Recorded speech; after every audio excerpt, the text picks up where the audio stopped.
Hi friends, welcome to Software and Web Technology. நான் உங்க சத்யம். So இன்னைக்கு நம்ம என்ன பார்க்க போறோம்னு பார்த்தீங்க அப்படின்னா CSS லாங்குவேஜில் பொசிஷன் ப்ராப்பர்ட்டி பற்றி பார்க்க போகிறோம் சரிங்களா. So first of all position ப்ராப்பர்ட்டினா என்ன அண்ட் தென் அந்த பொசிஷனில் என்னென்ன ப்ராப்பர்ட்டிஸ் இருக்குது ஸோ அப்படிங்கிறத பற்றி நம்ம இந்த வீடியோவில் டீட்டெயிலாக பார்க்கலாம் சரிங்களா. ஸோ ஃபர்ஸ்ட் ஆஃப் ஆல் பார்த்தீங்க அப்படின்னா பொசிஷன் ப்ராப்பர்ட்டியில் பேசிக்காக வந்து 5 டைப்ஸ் இருக்குது சரிங்களா.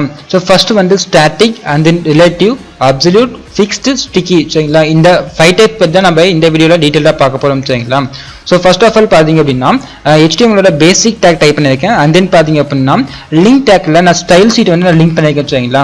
ஸோ இப்போ எக்ஸ்ட்ரா பார்த்தீங்க அப்படின்னா நியூவாக வந்து ஒரு ஃபைல் வந்து கிரியேட் பண்ணியிருக்கேன். ஸோ இந்த ஃபைல் நேம் பார்த்தீங்க அப்படின்னா style.css சொல்லி நான் சேவ் பண்ணியிருக்கேன் ஓகேங்களா. ஸோ இந்த ஃபைல் என்ன பண்ணுறேன் அப்படின்னா இந்த HTML ஃபைல் கூட லிங்க் பண்ணியிருக்கேன். ஸோ அதான் பார்த்தீங்க அப்படின்னா லிங்க் டேக்கில் relational style sheet and then hyperlink ரெஃபரன்ஸில் பார்த்தீங்க அப்படின்னா இந்த style.css சொல்லிட்டு இந்த ஃபைல் லிங்க் பண்ணியிருக்கேன் சரிங்களா. ஸோ இந்த ஃபைல் எங்கே வச்சிருக்கேன் அப்படின்னா CSS ஃபோல்டருக்குள்ளார நான் style.css சொல்லிட்டு சேவ் பண்ணிக்கிறதுனால ஜஸ்ட் இந்த ஹைப்பர்லிங்க் ரெஃபரன்ஸ்ல CSS slash and then style.css சொல்லி நான் சேவ் பண்ணியிருக்கேன் ஓகேங்களா. ஸோ இப்போ நம்ம இங்கே எழுதுற ஸ்டைல் எல்லாமே பார்த்தீங்க அப்படின்னா இந்த HTML டேக் வந்து அப்ளை ஆகும் ஓகேங்களா. ஸோ ஃபர்ஸ்ட் நான் என்ன பண்ண போறேன் அப்படின்னா நம்ம 2 div tag வந்து கிரியேட் பண்ண போறோம் சரிங்களா. ஸோ ஃபர்ஸ்ட் div tag பார்த்தீங்க அப்படின்னா parent div tag and then second div tag பார்த்தீங்க அப்படின்னா child div tag சரிங்களா. ஸோ இப்போ பாருங்க ஃபர்ஸ்ட் ஒரு div tag ஓப்பன் பண்ணிக்கிறேன். ஸோ இந்த div tag கிளாஸோட நேம் பார்த்தீங்க அப்படின்னா ஜஸ்ட் நான் parent நான் கொடுத்துக்கிறேன் ஓகேங்களா. So parent and then next இந்த div tag உள்ளாடி நான் இன்னொரு div tag வந்து நான் கிரியேட் பண்றேன் ஓகேங்களா. ஸோ div அண்ட் தென் பார்த்தீங்க அப்படின்னா இந்த div tag என்ன பண்றேன்னா கிளாஸ் நேம் வந்து child நான் கொடுக்குறேன் ஓகேங்களா. So class equal child. So இப்போ இந்த ஃபர்ஸ்ட் div tag பார்த்தீங்க அப்படின்னா parent div tag and then இந்த parentக்கு வந்து child எதுன்னு பார்த்தீங்க அப்படின்னா இந்த ஃபர்ஸ்ட் div tag இது பார்த்தீங்களா. ஸோ இந்த div tag பார்த்தீங்க அப்படின்னா இந்த parentோட child. ஸோ இப்போ நம்ம என்ன பண்ணலாம்னா இந்த 2 div tagக்கும் நம்ம ஸ்டைல் நம்ம எழுதலாம். ஃபர்ஸ்ட் வந்து style.css பேஜ் ஓப்பன் பண்ணிக்கிறேன். ஸோ ஃபர்ஸ்ட் div tag பார்த்தீங்க அப்படின்னா parent சொல்லி நம்ம கிளாஸ் கொடுத்துருக்கோம் ஓகேங்களா. ஸோ அப்போ டாட் ஏன்னா டாட் யூஸ் பண்றோம் அப்படின்னா நம்ம கிளாஸ் யூஸ் பண்ணிக்கிறதுனால நம்ம டாட் யூஸ் பண்றோம் அண்ட் தென் அந்த கிளாஸோட நேம் பார்த்தீங்க அப்படின்னா parent. ஸோ இந்த பேரண்ட்டுக்கு நம்ம என்ன பண்ணலாம்னா நம்ம background colour and then height width நம்ம கொடுத்துக்கலாம் ஓகேங்களா. ஸோ இப்போ என்ன பண்றேன்னா பேக்ரவுண்ட் கலர் நான் கொடுத்துக்கிறேன். ஸோ பேக்ரவுண்ட் ஐஃபன் கலர் ஓகேங்களா. ஸோ பேக்ரவுண்ட் கலர் கொடுத்துட்டு ஜஸ்ட் வந்து கோலன் டைப் பண்ணிக்கிறேன் அண்ட் தென் இந்த பேக்ரவுண்ட் கலர் பார்த்தீங்க அப்படின்னா ஜஸ்ட் வந்து இந்த கலர் நேம் வேல்யூ வச்சிருக்கேன் சரிங்களா. ஜஸ்ட் இந்த கலர் வேல்யூ காப்பி பண்ணி பேஸ்ட் பண்ணிக்கிறேன். ஸோ பேக்ரவுண்ட் கலர் ப்ளஸ் அந்த கலர் வேல்யூ அண்ட் தென் இந்த div tag வந்து ஹைட் அண்ட் வித் நம்ம செட் பண்ணிக்கலாம். ஸோ ஹைட் பார்த்தீங்க அப்படின்னா ஜஸ்ட் 500 பிக்சல் நான் கொடுத்துக்கிறேன் அண்ட் தென் வித் பார்த்தீங்க அப்படின்னா ஜஸ்ட் சேம் 500 பிக்சல் கொடுத்து வச்சுங்களா. So width colon 500 pixel and then same பார்த்தீங்க அப்படின்னா இந்த சைல்டுக்கும் நம்ம வந்து கிளாஸ் நம்ம அப்ளை பண்ணிக்கலாம். ஸோ அதாவது ஸ்டைல் நம்ம அப்ளை பண்ணிக்கலாம். ஜஸ்ட் அந்த கிளாஸ் நேம் பார்த்தீங்க அப்படின்னா child நான் கொடுத்துருக்கேன் ஓகேங்களா. ஸோ இப்போ டாட் child ஜஸ்ட் இந்த கர்லி பிரேஸ் ஓப்பன் பண்ணிக்கோங்க. இதுக்கு வந்து பேக்ரவுண்ட் கலர் பார்த்தீங்க அப்படின்னா ஸோ இங்கே பாருங்க நான் இந்த ஸ்ட்ரீட்ல வச்சிருக்கேன். ஜஸ்ட் இது காப்பி பண்ணி நான் பேஸ்ட் பண்ணிக்கிறேன். ஸோ கோலன் அண்ட் தென் இது பேஸ்ட் பண்ணிட்டேன் ஓகேங்களா. ஸோ இப்போ பேக்ரவுண்ட் கலர் வந்து செட் பண்ணதுக்கு அப்புறமா நம்ம இந்த சைல்டுக்கு வந்து ஹைட் அண்ட் வித் நம்ம வந்து செட் பண்ணிக்கலாம். ஜஸ்ட் வந்து ஹைட் ப்ராப்பர்ட்டி நான் யூஸ் பண்ணிக்கிறேன். ஸோ ஹைட்டில் பார்த்தீங்கன்னா ஜஸ்ட் 250 பிக்சல் டைப் பண்ணிக்கிறேன் ஓகேங்களா. 250 ஆர் 200 நான் ஜஸ்ட் 200 டைப் பண்ணிக்கிறேன். 200 பிக்சல் அண்ட் தென் சேம் பார்த்தீங்கன்னா வித் டைப் பண்ணிக்கிறேன். ஸோ வித்தும் பார்த்தீங்கன்னா ஜஸ்ட் 200 பிக்சல் டைப் பண்ணிக்கிறேன் ஓகேங்களா. ஸோ இப்போ நம்ம இதை வந்து சேவ் பண்ணி நம்ம ரன் பண்ணிக்கலாம். ஜஸ்ட் வந்து நான் பொசிஷன் இந்த ஃபைல் நான் போய்க்கல ஓகேங்களா. இதில் போயிட்டு ஜஸ்ட் ரன்ல போயிட்டு குரோம் கிளிக் பண்ணிங்க அப்படின்னா நம்மளுக்கு வந்து ரன் ஆகிடும். ஸோ இப்போ நம்மளுக்கு ஃபர்ஸ்ட் div tagல பார்த்தீங்க அப்படின்னா நம்ம ஒரு கலர் கொடுத்துருந்தோம் ஓகேங்களா. இதில் பார்த்தீங்கன்னா ஜஸ்ட் அந்த கலர் வேல்யூ வந்து கிரீன் அந்த நெக்ஸ்ட் கலர் வேல்யூ பார்த்தீங்க அப்படின்னா எல்லோ. ஸோ இந்த ஃபர்ஸ்ட் div tag வந்து ஹைட் அண்ட் வித் வந்து 500 பிக்சல் கொடுத்துருந்தோம். ஸோ அதனால பார்த்தீங்க அப்படின்னா 500 பிக்சலுக்கு ஃபர்ஸ்ட் div box வந்து கிரியேட் ஆயிருக்கு ஓகேங்களா. And then next child div box பார்த்தீங்க அப்படின்னா ஜஸ்ட் 200 பிக்சல் கொடுத்துருந்தோம் height and width and then அதோட கலர் பார்த்தீங்க அப்படின்னா ஜஸ்ட் எல்லோ கலர் கொடுத்துருந்தோம் ஓகேங்களா. ஸோ இப்போ பார்த்தீங்கன்னா அதுக்கு எல்லோ கலர்ல நம்மளுக்கு ஒரு div box வந்து கிரியேட் ஆயிருக்கு. ஸோ இப்போ இந்த div box வச்சுட்டு நம்ம என்ன பண்ண போறோம் அப்படின்னா அந்த பொசிஷன், ரிலேட்டிவ், அப்சல்யூட் ஸோ இந்த மாதிரி ஒவ்வொரு ப்ராப்பர்ட்டியும் வந்து நம்ம பார்க்க போறோம் சரிங்களா. ஸோ ஃபர்ஸ்ட் பார்த்தீங்க அப்படின்னா இந்த பொசிஷன் ப்ராப்பர்ட்டியில் நம்ம ஒவ்வொரு ப்ராப்பர்ட்டியாக பார்க்கலாம் சரிங்களா. ஸோ ஃபர்ஸ்ட் வந்து ஸ்டாட்டிக் அப்படிங்கிற ப்ராப்பர்ட்டி பற்றி பார்க்கலாம். ஸோ ஸ்டாட்டிக் அப்படின்னு பார்த்தீங்க அப்படின்னா இன்பில்டாகவே ஸ்டாட்டிக்கில் தான் இருக்கும் சரிங்களா. நீங்கள் ஸ்டாட்டிக் கொடுத்தாலும் இல்லை ஸ்டாட்டிக் மென்ஷன் பண்ணலாம் அப்படின்னாலும் நம்மளுக்கு வந்து இன்பில்டாகவே ஸ்டாட்டிக்கில் தான் இருக்கும். நான் என்ன பண்ணுறேன்னா பேரண்ட்ல ஜஸ்ட் வந்து பொசிஷன் டைப் பண்ணிக்கிறேன் சரிங்களா. பொசிஷன் நான் வந்து ஸ்டாட்டிக் நான் கொடுத்துக்கிறேன். ஸோ நீங்கள் கொடுக்கலாம், இதை கொடுக்காம விடலாம். நீங்கள் ஸ்டாட்டிக் கொடுத்துட்டீங்க அப்படின்னா ஜஸ்ட் என்ன பண்ணா ஒரு லெஃப்ட் அப்படிங்கிற ப்ராப்பர்ட்டி நான் யூஸ் பண்ணுறேன். ஸோ லெஃப்ட்ல இருந்து எனக்கு ஒரு 100 பிக்சல் வந்து மூவ் ஆகணும். ஸோ எது மூவ் ஆகணும் அப்படின்னா இந்த பேரண்ட் டிவ் பாக்ஸ் வந்து லெஃப்ட்ல இருந்து 100 பிக்சல் மூவ் ஆகணும்னு சொல்லி கொடுத்துருக்கேன். ஜஸ்ட் இப்போ நான் என்ன பண்ணேன், ப்ரௌசர் போயிட்டு நான் ரெஃப்ரெஷ் பண்றேன். நம்மளுக்கு வந்து எந்த ஒர்க்குமே எந்த ஆக்ஷனுமே நடக்கல. ஸோ இப்போ நான் டாப்ல இருந்து கொடுக்குறேன் ஓகேங்களா. ஸோ டாப்ல இருந்து ஒரு 100 பிக்சல் நான் மூவ் ஆகும்னு சொல்லி கொடுக்குறேன் ஓகேங்களா. ஸோ இப்போ நான் ஜஸ்ட் ரெஃப்ரெஷ் பண்றேன், நம்மளுக்கு வந்து டாப்ல இருந்து மூவ் ஆகல. ஸோ ஏன்னு பாத்தீங்க அப்படின்னா பொசிஷன் வந்து ஸ்டாட்டிக்ல இருந்தா நம்மளுக்கு இந்த ப்ராப்பர்ட்டி எதுவுமே நம்ம யூஸ் பண்ண முடியாது சரிங்களா. ஸோ அதனால இந்த பொசிஷன் ப்ராப்பர்ட்டி நம்ம வந்து மாத்திக்கலாம், அதாவது அப்சல்யூட், ரிலேட்டிவ்ஸ் இந்த மாதிரி நம்ம பொசிஷன் கொடுத்தோம் அப்படின்னா நம்மளுக்கு வந்து இந்த left property and then top அந்த ப்ராப்பர்ட்டி எல்லாமே நம்ம வந்து யூஸ் பண்ணிக்க முடியும். ஆனா பொசிஷன் வந்து ஸ்டாட்டிக்ல இருந்துச்சு அப்படின்னா இந்த ப்ராப்பர்ட்டி எதுவுமே நம்மளால ஒர்க் பண்ண முடியாது சரிங்களா. ஸோ இப்போ பார்த்தீங்க அப்படின்னா ஜஸ்ட் இந்த பேரண்ட்டை வந்து நம்ம என்ன பண்ணலாம்னா ஒரு 200 பிக்சல் நம்ம மூவ் பண்ணிக்கலாம், அதாவது டாப்லேருந்து 200 பிக்சல் அண்ட் லெஃப்ட்லேருந்து 200 பிக்சல் நம்ம மூவ் பண்ணிக்கலாம் சரிங்களா. ஜஸ்ட் பார்த்தீங்க அப்படின்னா நான் ஸ்டைல் ஓப்பன் பண்ணிக்கிறேன்.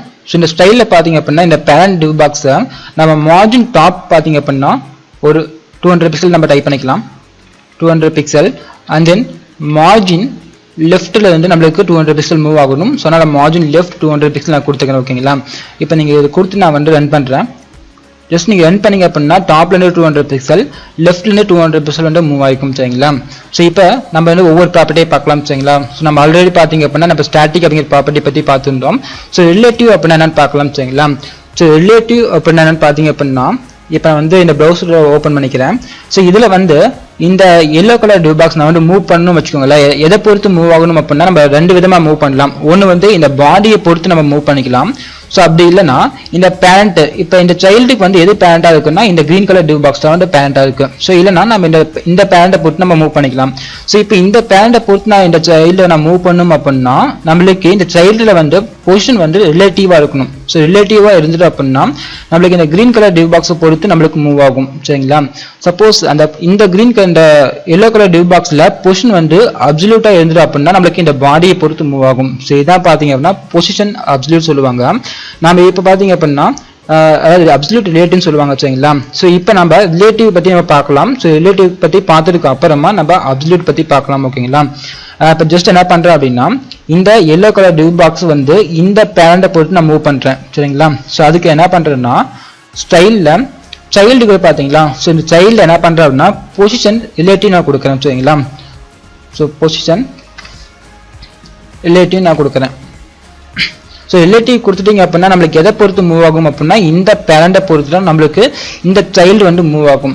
இல்லை நான் இந்த பொசிஷன் நான் அப்சல்யூட் கொடுக்குறேன் அப்படின்னா நம்மளுக்கு இந்த சைல்டு வந்து பாடியை பொறுத்து மூவ் ஆகும். ஸோ இதுதான் பார்த்தீங்கன்னா ரிலேட்டிவ் அப்சல்யூட் அப்படிங்கிறது. இப்போ நான் ரிலேட்டிவ் கொடுத்துருக்கேன். இப்போ என்ன பண்ணுறேன்னா லெஃப்ட்ல இருந்து எனக்கு ஒரு 100 பிக்சல் மூவ் ஆகணும். ஸோ சரிங்களா. அண்ட் தென் டாப்ல இருந்து ஒரு 100 பிக்சல் மூவ் ஆகும்னு சொல்லி நான் கொடுக்குறேன் சரிங்களா. இது கொடுத்துட்டு ஜஸ்ட் நான் வந்து ரன் பண்ணுறேன். ஸோ இப்போ பார்த்தீங்க அப்படின்னா நம்ம எதை பொறுத்து மூவ் ஆயிருக்கு, இந்த சைல்டு வந்து இந்த பாடியை பொறுத்து மூவ் ஆயிருக்கு ஓகேங்களா. இந்த சைல்டில் பார்த்தீங்கன்னா டாப்ல இருந்து ஒரு 100 பிக்சல் நான் கொடுத்துருந்தேன், லெஃப்ட்ல இருந்து 100 பிக்சல் கொடுத்துருந்தேன். ஸோ இப்போ நம்மளுக்கு என்னாச்சு அப்படின்னா இந்த டாப்ல இருந்து 100 பிக்சல் மூவ் ஆயிருக்கு, இந்த லெஃப்ட்ல இருந்து 100 பிக்சல் வந்து மூவ் ஆயிருக்கு. ஸோ இதே என்ன பண்றேன் அப்படின்னா பொசிஷன் ரிலேட்டிவ்க்கு பதிலாக நான் வந்து அப்சல்யூட் கொடுக்குறேன் வச்சுக்கோங்களேன். இப்போ பார்த்தீங்கன்னா இந்த பொசிஷன் வந்து ரிலேட்டிவ்க்கு பதிலாக அப்சல்யூட் டைப் பண்ணிக்கிறேன். ஸோ அப்சல்யூட் கொடுத்துட்டீங்க அப்படின்னா நம்மளுக்கு எதை பொறுத்து மூவ் ஆகும் அப்படின்னா இந்த பாடியை பொறுத்து மூவ் ஆகும். இந்த பாடி டாப்ல இருந்து ஒரு 100 பிக்சல் அண்ட் தென் லெஃப்ட்ல இருந்து 100 பிக்சல் வந்து மூவ் ஆகும் சரிங்களா. இப்போ நான் ரெஃப்ரெஷ் பண்றேன்னு வச்சுக்கோங்களேன். ஸோ இப்போ நமக்கு என்னாச்சுன்னா இந்த சைல்டு வந்து இந்த பேரண்டை பொறுத்து மூவ் ஆகலை. ஏன்னா நம்ம ரிலேட்டிவ் கொடுத்தோம் அப்படின்னா தான் நம்மளுக்கு இந்த பேரண்டை பொறுத்து மூவ் ஆகும். ஆனா பொசிஷன் வந்து அப்சல்யூட் கொடுத்துக்கிறதுனால எனக்கு வந்து பாடியை பொறுத்து மூவ் ஆகும். ஸோ அதனால டாப்ல இருந்து 100 பிக்சல் அண்ட் தென் லெஃப்ட்ல இருந்து 100 பிக்சல் வந்து மூவ் ஆயிருக்கு சரிங்களா. ஸோ இதான் பாத்தீங்க அப்படின்னா பொசிஷன் ரிலேட்டிவ் அண்ட் அப்சல்யூட் அப்படிங்கிறது சரிங்களா. ஸோ நல்லா நோட் பண்ணிக்கோங்க. ரிலேட்டிவ் அப்படின்னா நம்மளுக்கு வந்து எதை பொறுத்து மூவ் ஆகணும்னு சொல்லி நம்ம கொடுக்கலாம். இல்லை நம்மளுக்கு வந்து இந்த பேரண்டை பொறுத்து மூவ் ஆகணும் அப்படின்னா நம்ம வந்து பொசிஷன் வந்து ரிலேட்டிவ் நம்ம கொடுக்கலாம். ஸோ அப்சல்யூட் அப்படின்னா நம்மளுக்கு வந்து பாடியை பொறுத்து மூவ் ஆகும் சரிங்களா. ஸோ இந்த பேரண்டை பொறுத்து மூவ் ஆகணும்னா ரிலேட்டிவ், இல்லை எனக்கு இந்த பாடியை பொறுத்து மூவ் ஆகணும் அப்படின்னா நம்ம அப்சல்யூட் கொடுத்துக்கலாம். ஸோ இப்போ ஜஸ்ட் என்ன பண்றேன்னா இந்த பொசிஷன் வந்து அப்சல்யூட்டுக்கு பதிலாக நான் ரிலேட்டிவ் நான் கொடுத்துக்கிறேன் சரிங்களா. ஸோ ரிலேட்டிவ் கொடுத்துட்டு இப்போ நான் ரன் பண்றேன் அப்படின்னா எதை பொறுத்து மூவ் ஆகும் அப்படின்னா எனக்கு இந்த பேரண்டை பொறுத்து மூவ் ஆகும். ஸோ இது நான் வந்து ரிலேட்டிவ் அண்ட் தென் பார்த்தீங்கன்னா அப்சல்யூட் அப்படிங்கிறது சரிங்களா. அண்ட் தென் நெக்ஸ்ட் ப்ராப்பர்ட்டி பார்த்தீங்க அப்படின்னா நம்ம ஃபிக்ஸ்ட் அப்படிங்கிற ப்ராப்பர்ட்டி பற்றி பார்க்கலாம் சரிங்களா. ஸோ ஃபிக்ஸ்டு என்னன்னா இப்போ பார்த்தீங்கன்னா ப்ரௌசர் ஓப்பன் பண்ணிக்கிறேன். ஸோ இதில் பார்த்தீங்கன்னா 2 டிவ் பாக்ஸ் கொடுத்துருக்கேன். ஒன்று வந்து பேரண்ட் அண்ட் தென் பார்த்தீங்கன்னா சைல்டு சரிங்களா. இப்போ நான் மூவ் பண்ணுறது பார்த்தீங்க அப்படின்னா பேரண்டும் சைல்டும் பார்த்தீங்கன்னா ஒன்றா மூவ் ஆகும். இதான் பார்த்தீங்க அப்படின்னா இது வந்து நார்மலாக மூவ் ஆகும். ஃபிக்ஸ்டு அப்படின்னான்னு பார்த்தீங்கன்னா ஜஸ்ட் இந்த பேரண்ட் மட்டும் மூவ் ஆகணும், சைல்டு வந்து இப்போ இருக்கிற பிளேஸில் அப்படியே இருக்கணும் சரிங்களா. ஸோ அதான் வந்து ஃபிக்ஸ்னு சொல்லுவாங்க. இல்லை நம்ம வந்து சைல்டு மூவ் பண்ணிட்டு பேரண்டை வந்து ஃபிக்ஸ்டாக வைக்கலாம் சரிங்களா. இப்போ என்ன பண்ணுறேன்னா ஜஸ்ட் ஸ்டைல் ஓப்பன் பண்ணிக்கிறேன். இந்த ஸ்டைலில் பார்த்தீங்க அப்படின்னா பொசிஷன் இந்த ரிலேட்டிவ் பாரில் வந்து ஃபிக்ஸ்ன்னு டைப் பண்ணிக்கிறேன் சரிங்களா. ஸோ ஃபிக்ஸ்ன்னு கொடுத்துட்டு ஜஸ்ட் இந்த லெஃப்ட் டாப் மட்டும் நான் மாற்றிக்கிறேன். லெஃப்ட்டில் வந்து 300 பிக்சல் கொடுத்துக்கிறேன். அண்ட் தென் டாப்ல இருந்து டாப் அண்ட் லெஃப்ட் ரெண்டுமே பார்த்தீங்கன்னா 300 பிக்சல் நான் கொடுத்துக்கிறேன் வச்சுங்களா. சரி கொடுத்துட்டு நான் என்ன பண்ணுறேன்னா ரன் பண்ணுறேன். ஜஸ்ட் ரன் பண்ணிட்டேன் அப்படின்னா இப்போ நம்மளுக்கு வந்து பொசிஷன் வந்து ஃபிக்ஸ்டாக இருக்குது. இப்போ நான் வந்து இதை ஸ்கால் பண்ணுறேன்னா நம்மளுக்கு பார்த்தீங்களா சைல்டு அப்படியே ஃபிக்ஸ்டாக இருக்கும், நம்மளுக்கு பேரண்ட் மட்டும் மூவ் ஆகும். ஸோ இதான் பார்த்தீங்கன்னா ஃபிக்ஸ்டு அப்படிங்கிறது. அண்ட் தென் நெக்ஸ்ட் பார்த்தீங்க அப்படின்னா இந்த லாஸ்ட் ப்ராப்பர்ட்டி ஸ்டிக்கி அப்படிங்கிறத பற்றி பார்க்கலாம் சரிங்களா. ஸ்டிக்கி அப்படின்னா என்னன்னு பார்த்தீங்க அப்படின்னா ஜஸ்ட் நான் ஸ்டைல் ஓப்பன் பண்ணிக்கிறேன். இதில் வந்து பொசிஷன் வந்து ஃபிக்ஸ்டு பண்ண நம்ம ஸ்டிக்கி நான் கொடுத்துக்கலாம் சரிங்களா. STICKY அண்ட் தென் டாப் வந்து 100 பிக்சல் நான் கொடுத்துக்கிறேன். இப்போ ஜஸ்ட் பார்த்தீங்க அப்படின்னா இதை வந்து ரன் பண்ணுறேன் சரிங்களா. ஸோ இப்போ இதை நான் ஸ்கால் பண்ணுறப்ப இப்போ எனக்கு எங்கே வந்து ஸ்டாப் ஆகும், அதாவது இந்த சைல்டு வந்து எங்கே ஸ்டாப் ஆகும் அப்படின்னா டாப்ல இருந்து 100 பிக்சல் எங்கே இருக்கோ ஸோ அங்கே வரப்ப நான் ஸ்டாப் ஆயிடும் சரிங்களா. ஸோ இங்கே பார்த்தீங்கன்னா 100 பிக்சல் வந்த உடனே நம்மளுக்கு இந்த சைல்டு வந்து ஸ்டாப் ஆயிடும். ஸோ இப்போ என்ன பண்ணுறேன் அப்படின்னா இந்த சைல்டில் இந்த டாப் வந்து 100 பிக்சல் பதிலாக ஜஸ்ட் வந்து ஒரு 10 பிக்சல் நான் கொடுத்துக்கிறேன் சரிங்களா. 10 பிக்சல் கொடுத்தா உங்களுக்கு வந்து ஈஸியாக புரியும். ஜஸ்ட் வந்து இப்போ வந்து ப்ரௌசரை ரெஃபர்ஸ் பண்ணிக்கிறேன். ஸோ இப்போ இந்த டிவ் பாக்ஸ் நான் ஸ்கால் பண்ணுறப்ப இந்த சைல்டு வந்து எப்போ எனக்கு ஸ்டாப் ஆகும் அப்படின்னா இந்த டாப்ல இருந்து 10 பிக்சல் எப்போ வருதோ அப்போ இந்த சைல்டு வந்து ஸ்டாப் ஆயிடும் சரிங்களா. இப்போ நான் வந்து ரெஃபர்ஸ் பண்ணுறேன், அதாவது ரன் பண்ணுறேன். இப்போ ரன் பண்ணதுக்கு அப்புறம் பார்த்தீங்க அப்படின்னா ஜஸ்ட் இந்த டாப்ல இருந்து 10 பிக்சல் வந்ததுக்கு அப்புறமா இந்த சைல்டு வந்து அப்படியே ஸ்டாப் ஆயிடுச்சு பார்த்தீங்களா. ஸோ இதான் பார்த்தீங்கன்னா ஸ்டிக்கி அப்படிங்கிறது. அதாவது டாப் வந்து இந்த சைல்டு வந்து எப்போ டாப்ல இருந்து ஒரு 10 பிக்சல் ரீச் ஆகுதோ ஸோ அப்போ இந்த சைல்டு வந்து அப்படியே ஸ்டாப் ஆயிடும். இல்லை எனக்கு வந்து ஒரு 150 பிக்சல் வரப்ப எனக்கு ஸ்டாப் ஆயிடும் அப்படின்னா ஜஸ்ட் நீங்கள் டைப் பண்ணிக்கலாம். ஜஸ்ட் பார்த்தீங்க அப்படின்னா இந்த டாப்ல பார்த்தீங்க அப்படின்னா 150 கூட வேணாம் சரிங்களா. ஜஸ்ட் வந்து ஒரு 50 பிக்சல் நான் கொடுத்துக்கிறேன். ஜஸ்ட் 50 பிக்சல் கொடுத்துட்டு வந்து ரன் பண்ணுறேன். இப்போ நீங்கள் ரன் பண்ணதுக்கு அப்புறமா இந்த எல்லோ கலர் டிவ் பாக்ஸ் வந்து எப்போ எனக்கு டாப்ல இருந்து 50 பிக்சல் ரீச் ஆகுதோ அப்போ பார்த்தீங்க அப்படின்னா இந்த எல்லோ கலர் டிவ் பாக்ஸ் வந்து அப்படியே ஸ்டாப் ஆயிடும். ஸோ அதான் பண்ண ஸ்டிக்கி அப்படிங்கிறது. இப்போ நான் வந்து ஸ்கால் பண்ணுறேன்னு சரிங்களா. இப்போ நீங்கள் ஸ்கால் பண்ணுறப்ப பார்த்தீங்க அப்படின்னா எனக்கு இப்போ 50 பிக்சல் வந்த உடனே எனக்கு என்னாச்சு அப்படின்னா இந்த எல்லோ கலர் டிவ் பாக்ஸ் வந்து ஸ்டாப் ஆயிடுச்சு சரிங்களா. ஸோ இதான் பார்த்தீங்க அப்படின்னா ஸ்டிக்கி அப்படிங்கிறது சரிங்களா. ஸோ இப்போ பார்த்தீங்க அப்படின்னா இந்த சைல்டு டிவ் பாக்ஸ் என்ன பண்ணியிருக்கேன்னா ஹைட் அண்ட் வித் நான் சேஞ்ச் பண்ணியிருக்கேன். ஸோ ஹைட் பார்த்தீங்க அப்படின்னா ஜஸ்ட் 50 பிக்சல் கொடுத்துருக்கேன். அண்ட் தென் வித் பார்த்தீங்கன்னா 500 பிக்சல் கொடுத்துருக்கேன் சரிங்களா. அண்ட் தென் பார்த்தீங்கன்னா இப்போ வந்து ரெஃபர்ஸ் பண்ணுறேன் சரிங்களா. இப்போ ரெஃபர்ஸ் பண்ணோன்னு பார்த்தீங்கன்னா நம்மளுக்கு வித் வந்து 500 பிக்சல் வந்து இந்த பேண்ட் ஒட்டி நம்மளுக்கு வந்து இருக்கும் சரிங்களா. அண்ட் தென் டாப் பார்த்தீங்கன்னா ஒரு 50 பிக்சல் நான் கொடுத்துருக்கேன். ஸோ அதான் பார்த்தீங்க அப்படின்னா இந்த எல்லோ கலர் வந்து ஹைட் வந்து 50 பிக்சல் இருக்கும். அண்ட் தென் வித் பார்த்தீங்கன்னா 500 பிக்சல் இருக்கும் சரிங்களா. இப்போ நான் வந்து மூவ் பண்ணுறேன். ஸோ இப்போ மூவ் பண்ணுறப்ப நம்மளுக்கு என்ன ஆகும்னா டாப் வந்து 50 பிக்சல் வரப்ப நம்மளுக்கு இந்த ஸ்டாப் ஆயிடணும். ஜஸ்ட் பார்த்தீங்க அப்படின்னா இது நான் வந்து ஸ்கால் பண்ணுறேன். ஸோ ஸ்கால் பண்ணுறப்ப இந்த எல்லோ கலர் வந்து எப்போ நம்மளுக்கு வந்து டாப்ல இருந்து 50 பிக்சல் வந்து ரீச் ஆகுதோ அப்போ நம்மளுக்கு இந்த எல்லோ கலர் வந்து ஸ்டாப் ஆயிடும் சரிங்களா. ஸோ இதான் பார்த்தீங்க அப்படின்னா ஸ்ட்ரிக்கி அப்படிங்கிறது. அண்ட் தென் இந்த வீடியோவில் பார்த்தீங்க அப்படின்னா பொசிஷன்னா என்ன, அண்ட் தென் அந்த பொசிஷனில் என்னென்ன ப்ராப்பர்ட்டிஸ் இருக்கு, அண்ட் தென் அந்த ப்ராப்பர்ட்டிஸ் வந்து எப்படி நம்ம யூஸ் பண்ண சொல்லி பார்த்துட்டோம் சரிங்களா. ஸோ அண்ட் தென் இந்த வீடியோ உங்களுக்கு பிடிச்சிருந்தா லைக் பண்ணுங்க, ஷேர் பண்ணுங்க. அண்ட் தென் இந்த வீடியோவில் ஏதாவது டவுட்ஸ் இருந்தால் கமெண்ட் பண்ணுங்க. அண்ட் தென் நம்ம சேனலை சப்ஸ்கிரைப் பண்ணாமல் தான் மறக்காம சப்ஸ்கிரைப் பண்ணிக்கோங்க. அண்ட் தென் பக்கத்தில் இருக்கிற பெல் ஐக்கனை ப்ரெஸ் பண்ணிக்கோங்க. ஸோ அப்போ தான் நான் போஸ்ட் பண்ண போகிற ஒவ்வொரு வீடியோவும் பார்த்தீங்க அப்படின்னா உங்களுக்கு நோட்டிஃபிகேஷன் வரும் சரிங்களா. Thank you friends.